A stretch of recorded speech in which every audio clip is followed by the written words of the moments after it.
Hello అండి. అందరికీ నమస్తే అండి. Welcome back to our channel Padmasri collections and ideas. నేను మీ పద్మావతి. నేను చాలా బాగున్నానండి. మీరందరూ కూడా బాగున్నారని, ఇంకా బాగుండాలని కోరుకుంటున్నాను. ఈరోజు వీడియోలో సింగిల్ పేరెంట్‌గా ఉన్నప్పుడు మనీ ఎట్లా సేవింగ్స్ చేసుకోవాలి, ఎట్లా ఇన్వెస్ట్ చేసుకోవాలి లాంటివి మనకి కమెంట్స్‌లో అయితే చాలామంది అడుగుతున్నారండి. మేము సింగిల్ పేరెంట్ అండి. మేము ఎట్లా సేవింగ్స్ చేసుకోవాలి? మాకు ఇద్దరు పిల్లలున్నారని, మాకు సింగిల్ కిడ్ అని చెప్పి చాలామంది అడుగుతున్నారు. సో, ఇది చాలా ఇంపార్టెంట్ అండి. చాలా రోజులుగా నేను ఈ వీడియో చేద్దాం అనుకుంటున్నాను. కానీ నాకు టైం కుదరలేదనమాట. సో, సింగిల్ పేరెంట్‌గా ఉన్నప్పుడు ఈ కొన్ని విషయాలు చెప్తాను చూడండి.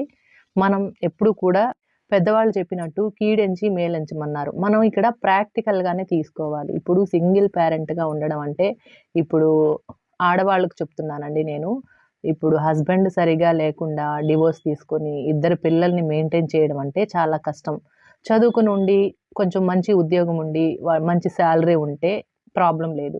కొంతమంది అన్‌ఎడ్యుకేటర్స్ ఏదో ఇంట్లో ప్రాబ్లమ్స్ వల్లలో, లేకపోతే ఇంకేదైనా హస్బెండ్ సరి లేకపోయినప్పుడు డివోర్స్ తీసుకొని సింగిల్ పేరెంట్‌గా ఉంటారు. అట్లా కొంతమంది. నెక్స్టు అన్నీ మంచిగా జరుగుతూ ఉన్నప్పుడు హస్బెండ్ ఎక్స్‌పైర్డ్ అవ్వడం. అంటే వాళ్ళ ఫ్యామిలీ పరంగా, ఇన్‌కమ్ పరంగా మంచి హస్బెండ్ దొరికినా కూడా ఇంకా ఏమంటారు ఫేట్ కదండీ!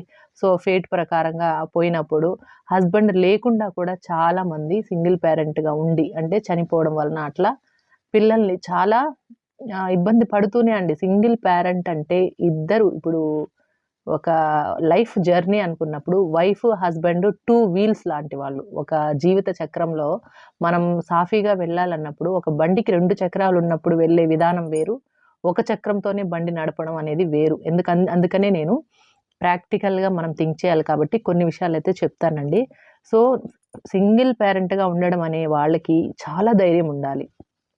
ఇంకొకటండి మనం హస్బెండ్ లేరు. మన ఇద్దరు పిల్లల్ని మనమే సాకాలి సింగిల్ హ్యాండ్‌తో అంటే చాలామంది ఈ విషయంలో అండి పర్సనల్‌గా చెప్తున్నాను నేను. అంటే ఆ బాధని నేను ఊహించగలను, గ్రహించగలను. కాబట్టి నేను చెప్పేదేమంటే ఎప్పుడు కూడా ఆడవాళ్ళు డీలా పడకండి. లైఫ్ అనేది ఒకేలాగా ఉంటుంది. ఇప్పుడున్నట్లుగానే లైఫ్ ఎండింగ్ వరకు కూడా ఉంటుంది అని ఎవ్వరు కూడా మనం ఫైనలైజ్ చేసుకోవడానికి లేదు.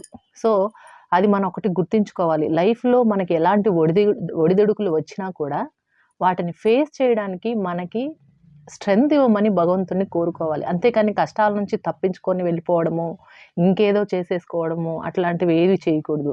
సో, సింగిల్ పేరెంట్‌గా ఉన్నప్పుడు కొంచెం బాధ్యతలైతే ఎక్కువగా ఉంటుంది. బర్డెన్స్ అనేది కూడా ఎక్కువగా ఉంటుంది నన్నడిగితే.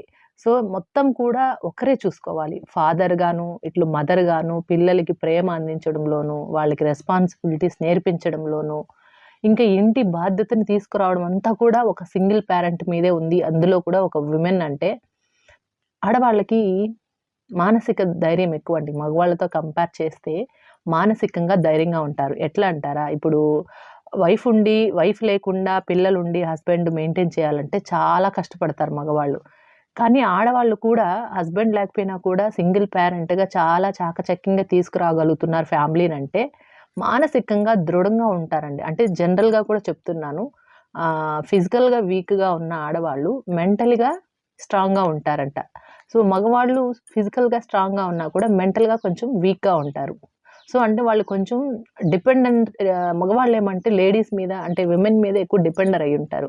సో, ఒక్కసారిగా వాళ్ళ ఫ్యామిలీలో ఇట్లాంటి ఒక సింగిల్ పేరెంట్‌గా ఉండాల్సొచ్చినప్పుడు ఆడవాళ్ళు ఎక్కువ ధైర్యంగా ఉండడం మనం సంతోషించదగ్గటువంటి విషయం అన్నమాట.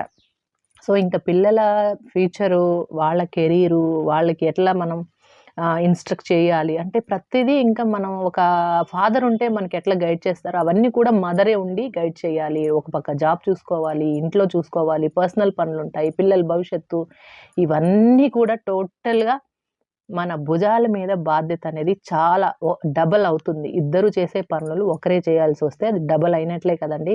సో, మనం ఉండాల్సింది ధైర్యంగా, ఫిజికల్‌గా ధైర్యంగా ఉండాలి. మానసికంగా చాలా ధైర్యంగా ఉండాలి. అంటే కొంతమంది ధైర్యం కోల్పోతుంటారు కదా! అలాంటి వాళ్ళకి నేను చెప్తున్నానండి. సో, ప్రాబ్లమ్ ఏదైనా కూడా మనం దాన్ని ఫేస్ చేయడానికి రెడీగా ఉండాలి. దాన్ని ఫేస్ చేయడానికి రెడీగా ఉండాలంటే మనం మెంటల్‌గా, ఫిజికల్‌గా స్ట్రాంగ్‌గా ఉండడానికి ట్రై చేయాలి. నెక్స్ట్ ఇక్కడ వెరీ ఇంపార్టెంట్ అండి. వుమెన్ స్ట్రాంగ్‌గా ఉన్నప్పుడు మనకెలాంటి ప్రాబ్లమ్స్ వచ్చినా కూడా మనం ఫేస్ చేయొచ్చు. నెక్స్ట్ ఇక్కడ శాలరీ కానీ, ఇన్‌కమ్ కానీ అంటే ఇప్పుడు సింగిల్ పేరెంట్‌గా ఉన్న వాళ్ళు చదువుకుని జాబ్ చేస్తున్న వాళ్ళు ఉండొచ్చు. నేను ఇందాక చెప్పినట్లు చదువు లేని వాళ్ళు కూడా ఈ ఇన్‌కమ్ అయినా, శాలరీ అయినా చాలా కేర్‌ఫుల్‌గా ఖర్చు పెట్టాలి. ఇప్పుడు హస్బెండ్ ఉన్నప్పుడు మనము జాబ్ చేస్తాము ఉదాహరణకి. లేదా హస్బెండ్ జాబ్ చేస్తారు. చిన్న చితకా ఖర్చులు, కొన్ని హ్యాపీనెస్ కోసము, జాలీనెస్ కోసం, కొన్ని అన్‌వాంటెడ్‌వన్నీ ఖర్చు పెట్టేస్తూ ఉంటాం. ఎప్పుడు వైఫ్ అండ్ హస్బెండ్ సాలరీ ఉన్నప్పుడో, లేకపోతే హస్బెండ్ నుండి సపోర్ట్‌గా ఉన్నప్పుడో అట్లా పోతుంది. బట్ బయట ఫర్మ్స్‌లో కూడా అండి ఎక్కడికెళ్ళినా కూడా ఇండస్ట్రీస్‌లో మగవాళ్ళ కన్నా ఆడవాళ్ళకి సాలరీస్ తక్కువగానే ఇస్తున్నారు. సో, అట్లా కంపేర్ చేసుకున్నా కూడా మనం సాలరీ ఆడవాళ్ళు తీస్తున్నప్పుడు కొంచెం ఆచితూచే ఖర్చు పెట్టాలి. ఇది ఫస్ట్ పాయింట్‌గా పెట్టుకోండి. నెక్స్ట్ కొంచెం అండి హ్యాపీనెస్ కన్నా కూడా రెస్పాన్సిబిలిటీస్ ఎక్కువుంటాయి. ఎవ్వరికైనా చూడండి. అందుకనే నేను ప్రాక్టికల్‌గానే ఆలోచించండి అంటున్నాను. సో, సంతోషం కన్నా కూడా మనకు బరువు, బాధ్యతలు, పిల్లల భవిష్యత్తు ఇవే కనిపిస్తాయి. అలాంటప్పుడు కొంచెం సంతోషం అనేది చాలా వరకి కరువవుతుంది. బట్ దీన్ని మనం మనకున్నటువంటి ధైర్యంతో అధిగమించాలి. సో, పిల్లలతో హ్యాపీగా ఉంటూ, వాళ్ళకు మంచిగా హ్యాపీనెస్ షేర్ చేస్తూ పేరెంట్‌గా మనం వాళ్ళకి బాధ్యతలు కూడా ఇవ్వాలి. ఎందుకంటే సింగిల్ పేరెంట్‌గా ఉన్నప్పుడు పిల్లల్ని కూడా కొంచెం ఎక్కువగా మనం ఎడ్యుకేట్ చేయాల్సొస్తుంది. వాళ్ళకి గైడ్ చేయాల్సొస్తుంది. ఈ బాధ్యత కూడా మనదే. నెక్స్ట్ పేరెంట్స్ కొంతమందికి అంటే ఆడవాళ్ళకి చెప్తున్నాను. ఆడవాళ్ళ తరపున అంటే తన తరపున పేరెంట్స్ కొంతమందికి హెల్పింగ్ ఉంటుంది. అంటే ఇప్పుడు భర్త లేరు అన్నప్పుడు వీళ్ళ వైపు నుంచి కొంచెం హెల్ప్ అనేది చేసే ఫ్యామిలీస్ ఉన్నాయి. కానీ కొంతమందికి ఆ హెల్ప్ కూడా లేని ఆడవాళ్ళు ఎంతోమంది. ఇటు అత్తవారింటి నుంచి హెల్పింగ్ ఉండదు. అమ్మగారింటి నుంచి హెల్పింగ్ ఉండదు. టోటల్ బాధ్యత పిల్లలది తనదే ఉంటుంది. ఇంకా పిల్లల ప్రతి ఒక్కటి తనే చూసుకోవాల్సొస్తుంది. ఇందులో చదువుకున్న వాళ్ళున్నారు. చదువు లేని వాళ్ళు ఉన్నారండి. కాబట్టి హెల్పింగ్ ఉన్నా లేకపోయినా మనమంటూ మన పిల్లలకి ఏం చేస్తున్నాం, మనం ఎట్లా సేవింగ్స్ చేస్తున్నాము, ఎట్లా ఎర్నింగ్స్ చేస్తున్నాం అనేది ఇంపార్టెంట్. ఇక్కడ ఫస్ట్ పాయింట్ అండి. సింగిల్ పేరెంట్‌గా ఉన్నప్పుడు మీ సాలరీని చక్కగా బడ్జెట్ ప్లానింగ్ అయితే వేసుకోండి. ఎందుకంటే చెప్పాను కదండీ! ఇద్దరు ఉన్నప్పుడు వేసుకునే ప్లానింగ్ కన్నా కూడా ఇక్కడ బడ్జెట్ ప్లానింగ్ అనేది చాలా చాలా స్ట్రిక్ట్‌గా వేసుకోవాలి. ఉదాహరణకి ఇప్పుడు మీరు రెంట్ హౌస్‌లో ఉన్నారు. ఖచ్చితంగా మీకొచ్చే సాలరీలో హైయెస్ట్ బడ్జెట్‌లో మీకు రెంట్‌కుండాలి అనుకోని మాత్రం ఎప్పుడు అనుకోకండి. ఎందుకంటే రెంట్ అనేది ప్రతి నెల మనకొక ఖర్చు. సో, వీలైనంత వరకు కొంచెం లో బడ్జెట్‌లోనే చూసుకోవాలి. అంటే మనకున్నంతలో ఏరియాని బట్టి ఒకవేళ మీకు పనిచేసే ఆఫీస్‌కి నియర్ బై హౌస్ తీసుకోవడం, పిల్లలకి ఏదన్నా నియర్ బై హౌస్ తీసుకోవడం అంటే వాళ్ళ స్కూల్‌కి లేదా మీరు వర్క్ చేసే ప్లేస్‌కి నియర్ బై తీసుకోవడం. కొంచెం ఉన్న వాటిల్లో కొంచెం ఏమంటారు ఫ్యూచర్ కోసం ఆలోచిస్తూనే ప్రతిదీ ప్లాన్ వేయాలి. ప్రతి అడుగు కూడా మనం ఫ్యూచర్ గురించే ఆలోచించాలి. సో, ఇప్పుడు ఖర్చు పెట్టేస్తే ఫ్యూచర్‌కి ఎట్లా, పిల్లలకి ఎట్లా అని చెప్పి ఆలోచించాలి. సో, అందుకని నేను చెప్తానేమంటే కొన్ని సాక్రిఫైస్ చేయాలి. ఇప్పుడు మనం ఏదో పెద్దవాళ్ళు చెప్పినట్టు చిన్న ఇంట్లో పెద్ద సంసారం అంటారు కదా! అట్లా సింగిల్ పేరెంట్‌గా ఉన్నప్పుడు ఒకే ఒక ఇన్‌కమ్ ఉంటుంది కాబట్టి మాక్సిమం మనకు ఖర్చులనేది చాలా తక్కువగానే ఉండాలి. అందులో మేజర్‌గా ఉన్నటువంటి ఖర్చులను తగ్గించుకోవాలి. రెంట్ లాంటివి. సో, రీజనబుల్‌గా ఉన్న దగ్గర కొంచెం లో బడ్జెట్‌లోనే రెంట్ హౌస్ చూసుకోండి. ఇన్ కేస్ రెంట్ హౌస్ అయితే. Next second point emergency fund ఎప్పుడూ వీళ్ళకి రెడీగా ఉండాలండి. ఎందుకంటే ఉన్న వాటిల్లో మనం ఎట్లా సేవింగ్స్ అని చెప్పాను కదండీ! ఇప్పుడు హస్బెండ్ సపోర్ట్ ఉండి, వాళ్ళ సాలరీ ఉండి, ఇంట్లో ఆడవాళ్ళు హౌస్ వైఫ్‌గా ఉన్నా కూడా ఆ బడ్జెట్ అనేది ఒక 4, 5 రకాలుగా మనం సేవింగ్స్ చేసుకోమని చెప్పాను. బట్ ఇక్కడ ఇదేమంటే కొంచెం ఎక్కువ ఎఫర్ట్ చేయాలి. ఎక్కువగా సేవింగ్స్ అయితే ఇక్కడ ఉండాలి. సింగిల్ పేరెంట్‌గా ఉన్నప్పుడు సేవింగ్సే ఎక్కువ ఉండాలండి. సో, ఇందులో భాగంగా ఎమర్జెన్సీ ఫండ్ అంటే ఎనీ టైము మీ సంపాదనకి 6 నెలల సంపాదన లేదా 1 ఇయర్ సంపాదన అనేది ఎమర్జెన్సీ ఫండ్‌లో ఉండాలి. ఒక ఉదాహరణకి మీకొక రూ. 20,000 అనుకోండి సాలరీ. ఉదాహరణకు చెప్తున్నాను. ఒక్క సంవత్సరం సాలరీ మీకు ఎమర్జెన్సీ ఫండ్‌లో సెపరేట్‌గా ఒక అకౌంట్‌లో మెయింటైన్ చేయాలి. అంటే ఫస్ట్ ప్రియారిటీ దీనికియ్యాలి. మీరేదైతే సాలరీ వస్తుందో ఫస్ట్ ప్రియారిటీ దీనికిచ్చి ఈ సేవింగ్స్‌ని ఒక 1 ఇయర్ పాటు సాలరీని సేవ్ చేసి పక్కన పెట్టేసేయాలి. సో, అది ఎమర్జెన్సీ ఫండ్. అది ఏదైనా పిల్లలకి కావచ్చు, మనకే కావచ్చు. అట్లాంటి ఒక ఎమర్జెన్సీ ఫండ్‌ని మనం ఖర్చు పెట్టకుండా ఎమర్జెన్సీ టైంలోనే వాడుకోవడానికి ఒక అకౌంట్‌లో ఉండాలి.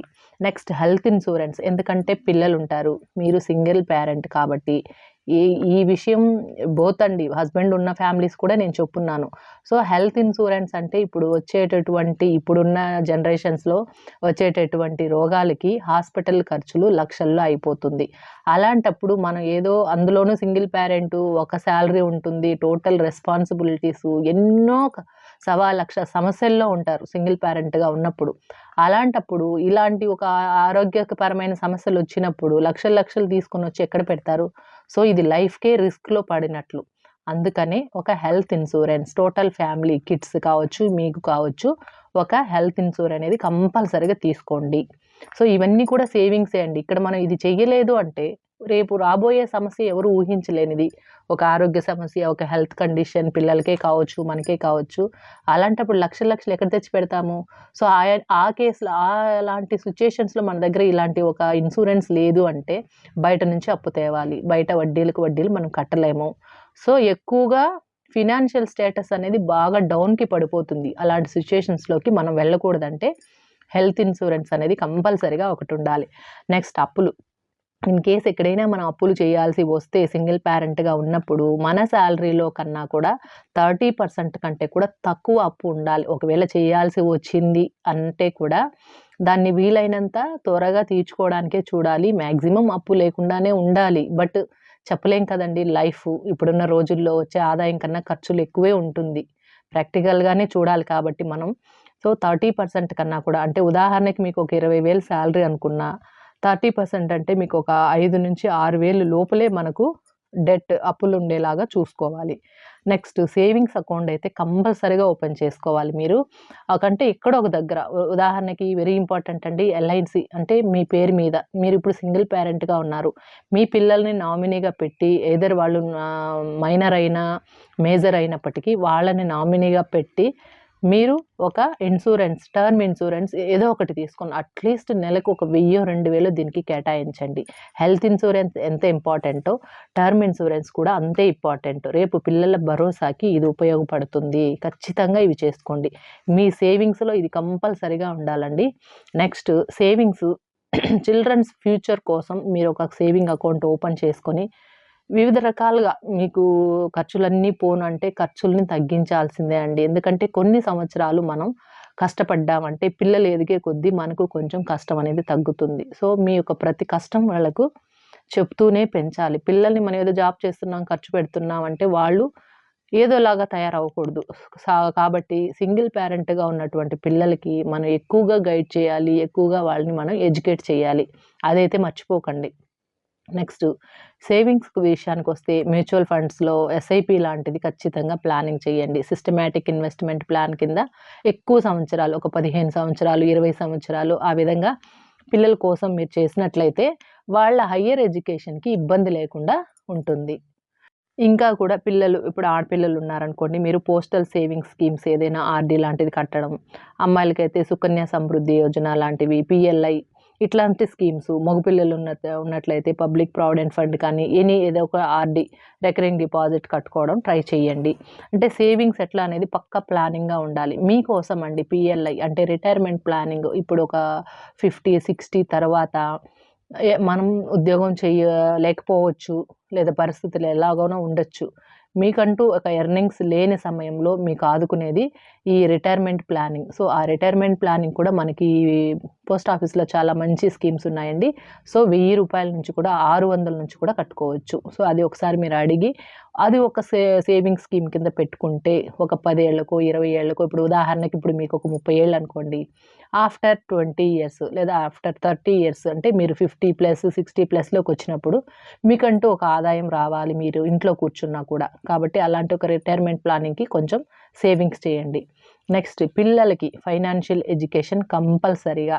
అంటే ఇప్పుడు ప్రాక్టికల్‌గా ఏమంటే ప్రతీదీ కూడా ఇవాళ రేపు డబ్బు ఉంటే సమస్యే లేదండి. ఎందుకంటే మధ్యతరగతి వాళ్ళకి, దిగువ మధ్య తరగతి వాళ్ళకి, అందులో కూడా సింగిల్ పేరెంట్‌గా ఉన్నప్పుడు ఎటొచ్చి మనకు ఫైనాన్షియల్ ప్రాబ్లమ్సే ఉంటాయి 99%. కాబట్టి ఫైనాన్షియల్‌గా మనం కొంచెం పిల్లల్ని ఎడ్యుకేట్ చేయాలి. వాళ్ళకన్నీ కూడా ఎక్స్‌ప్లెయిన్ చేయగలగాలి, గైడ్ చేయాలి. వాళ్ళకి సేవింగ్స్ మీద ఉన్నటువంటి ఇంపార్టెన్స్ చెప్పాలి. సో సింగిల్ పేరెంట్‌గా ఉన్నప్పుడు ప్రాబ్లమ్స్ అన్నీ కూడా పిల్లలతో షేర్ చేయాలండి. తప్పేమీ లేదు. అంటే వాళ్ళ చదువు డిస్టర్బ్ కాకూడదు. మనం చెప్పే విధానం ఎలా ఉండాలంటే ప్రతిదీ కూడా ఒక లెసన్ లాగా, ఒక గైడ్‌లైన్స్ లాగా ఉండాలి. సో, వాళ్ళనెక్కడ కూడా సెన్సిటివ్‌గా తీసుకెళ్ళకుండా ప్లానింగ్‌గా చెప్పగలగాలి. ధైర్యం ఎక్కువగా చెప్పాలి. వాళ్ళకి సేవింగ్సు, బడ్జెట్టు ఇలాంటివన్నీ కూడా మీరు నేర్పించాలి కంపల్సరీగా. సో, అప్పుడేమంటే వాళ్ళ లైఫ్ అనేది మంచిగా వాళ్ళు కూడా ఒక మంచిగా ప్లానింగ్, ఒక మంచి కిడ్స్‌ని మనం సొసైటీకి పరిచయం చేసిన వాళ్ళమవుతాం.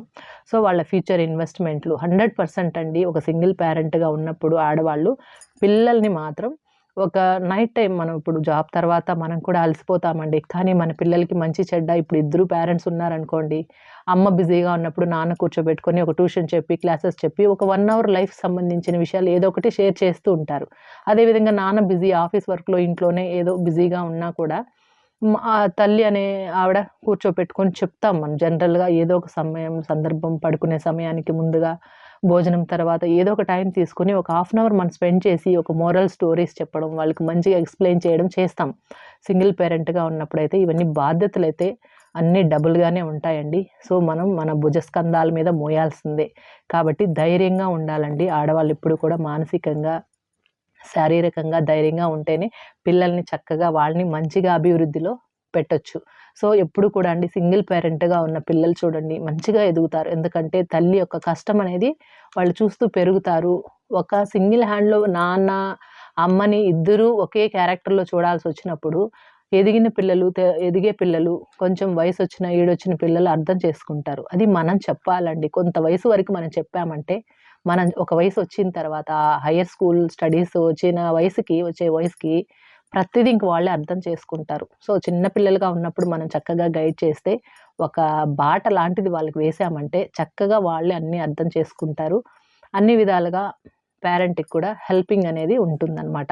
సో, ఈ విధంగా అయితే సేవింగ్స్ చేసుకోండి. అంటే ఇది సింగిల్ పేరెంట్‌గా ఉన్నవాళ్ళు పర్టిక్యులర్‌గా నాకు ఒక 6, 7 కామెంట్స్ వచ్చాయండి ఫ్రీక్వెంట్‌గా. నేను కూడా అనుకుంటూ ఉన్నా చాలా రోజులుగా సింగిల్ పేరెంట్‌గా ఉన్నవాళ్ళు ఎలా డీల్ చేయాలి? ఎట్లా సేవింగ్స్ చేయాలి? అని చెప్పి. సో, రకరకాల సేవింగ్స్ అంటే రకరకాల ఇన్‌కమ్ గ్రూప్ ఉంటారు కాబట్టి, సో, చదువున్నా లేకపోయినా మనకున్న సోర్సెస్‌తో మన పిల్లల్ని మనమే మంచిగా వాళ్ళని చదివించుకోవాలి. వాళ్ళకి మంచి పౌరులుగా తీర్చిదిద్దాలి. ప్రతి బాధ్యత మన మీదే ఉంటుందండి. కాబట్టి ధైర్యంగా ఉండండి. మీకున్న ఆదాయాన్ని మాత్రం మల్టిపుల్ సేవింగ్స్ అయితే చెయ్యండి. కొంచెం ఖర్చుల్ని బాగా తగ్గించాలి. బాగా అంటే ఫుడ్ తినకూడదని కాదు. మేజర్‌గా మనం ఎక్కడ సాక్రిఫైస్ అయితే పర్వాలేదు. రేపటి కోసం, ఫ్యూచర్ కోసం మనం ఇక్కడ తగ్గితే పర్వాలేదు. అంటే రెంట్ లాంటివి, పవర్ బిల్ ఇవంటే కొంచెం తక్కువగా చూసుకొని, ఈరోజు కొన్ని సంవత్సరాలండి మహా అంటే ఒక 5, 10 ఏళ్ళు మనం కష్టపడ్డామంటే పిల్లలు ఎదిగే కొద్దీ ఆడవాళ్ళకి ధైర్యం అనేది ఇంకా పెరుగుతుంది. సో, ఇట్లా ఫాలో చేయండి. ఇంకా కూడా ఫ్యూచర్‌లో మంచి మంచి ఐడియాస్ చెప్తానండి. సో, మీరు ఇన్‌కమ్ అవి కూడా మెన్షన్ చేశారంటే దాన్ని బట్టి ఒక బడ్జెట్ కూడా నేను ఒక ఐడియాస్ ఇస్తాను. బడ్జెట్ ఎట్లా వేసుకోవాలి ఏంటనేది. సో, మీరు ఇట్లా సింగిల్ పేరెంట్‌గా ఉన్నవాళ్ళు ఇన్‌కమ్ ఏదన్నా ఉన్నప్పుడు చెప్పండి. సో మీరు రెంట్ హౌసా? లేదా పిల్లలు ఏం చదువుతున్నారు? ఇన్‌కమ్ అట్లా మీరు కొన్ని డీటెయిల్స్ ఇవ్వగలిగితే నేను ఫ్యూచర్‌లో మంచి ఐడియాస్ కూడా చెప్తూ బడ్జెట్ ప్లానింగ్ కూడా చెప్తానండి. సో, ఇవాల్టికి ఇదేనండి ఈ వీడియో. ఈ వీడియో అందరికీ నచ్చుతుందనే అనుకుంటాను. సో, మీరు ఎవరికైనా ఇది యూజ్ అవుతుందనుకుంటే తప్పకుండా లైక్ చేసి షేర్ చేయండి మీ ఫ్యామిలీ మెంబర్స్‌కి. మీ ఫ్రెండ్స్ సర్కిల్ ఎవరన్నా ఉంటే వాట్సాప్ త్రూ షేర్ చేయండి. కొత్తగా ఎవరైనా మన ఛానల్ చూస్తుంటే మాత్రం మన రకరకాల కంటెంట్స్ ఉన్నాయండి. కేవలం మధ్య తరగతి ఆడవాళ్ళకి, దిగువ మధ్య తరగతి ఆడవాళ్ళకి, ఆర్థికంగా డబ్బు కోసం ఇబ్బంది పడే ప్రతి ఒక్క మహిళకి మన వీడియోస్ యూజ్ అవుతాయి. మీరు చూడండి. తప్పకుండా నచ్చుతుంది కంటెంటు. లైక్ చేసి సబ్స్క్రైబ్ చేసుకొని రోజు ఫాలో చేస్తూ ఉండండి. రకరకాల కంటెంట్స్ మీకన్నీ కూడా ఉపయోగపడాలని పెడుతూ ఉంటానండి. ఓకేనా? ఈ రోజుటికి ఇదే అండి. ఓకే అండి. బాయ్ అండి. Have a nice day.